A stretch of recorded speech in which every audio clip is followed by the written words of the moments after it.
കേരളത്തിൽ അനേകം തലമുറകളുടെ വേദനയായി തുടങ്ങി. ഇന്ന് ഭാരതത്തിലെ സംഗീതപ്രേമികളുടെ മലയാള ഭാഷ അടക്കം ജാനകിയമ്മ ഏതൊക്കെ ഭാഷകളിൽ പാടിയിരുന്നു.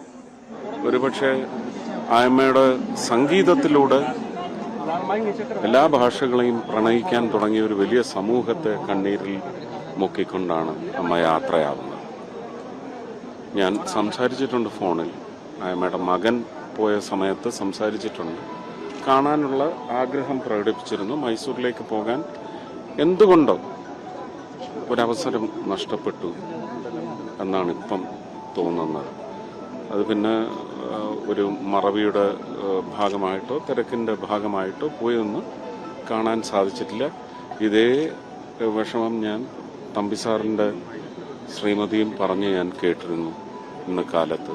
അങ്ങനെ ഒരുപാട് പേർക്ക് അമ്മയെ കാണണം, പാദങ്ങളിൽ തൊട്ട് നമസ്കരിക്കണം എന്നൊക്കെ വലിയ ആഗ്രഹവും അങ്ങനെ പ്രാർത്ഥനയൊക്കെ ഉണ്ടായിരുന്നത്. വലിയ നഷ്ടം നമുക്ക് സംഗീത ലോകത്തിനുണ്ടായി എന്ന് ഞാൻ പറയില്ല. സമ്പുഷ്ടമാണ്. ഇപ്പോഴും ഈ കാലത്തിൻ്റെ സംഗീതം ആയമ്മയുടെ ഒരു ശബ്ദത്തിലും ശബ്ദ സൗകുമാര്യത്തിലും മാധുര്യത്തിലും ആയമ്മയുടെ റെൻഡിഷനിലെല്ലാം. ഒരുപക്ഷെ ശാസ്ത്രീയ സംഗീതം പഠിച്ചിട്ടില്ലാത്ത ആൾ എന്ന നിലയ്ക്ക് ഒരുപക്ഷെ ദാസേട്ടൻ പോലും ഇത്രയധികം മതിപ്പ് നൽകുന്ന വളരെ വിരളം ഗായികമാരും ഗായകന്മാരുമാണുള്ളത്. ദാസേട്ടൻ്റെയൊക്കെ ഒരു സങ്കടം കാണുമ്പോഴാണ് നമുക്ക് കൂടുതൽ സങ്കടം വരുന്നത്. SPB വലിയ നഷ്ടമായിരുന്നു.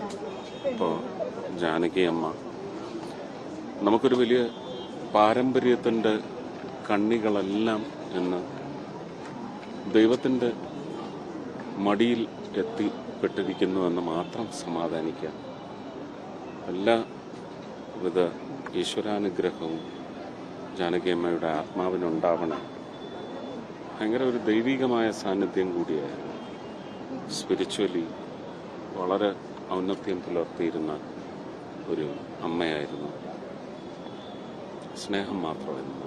ആ സ്നേഹം മരിക്കാതെ നിലനിൽക്കുമെങ്കിൽ അമ്മയും നമ്മളോടൊപ്പം ആ സ്നേഹം സ്വീകരിക്കാൻ ഈ മണ്ണിലും വെണ്ണിലും ഒക്കെ ഉണ്ടാവും.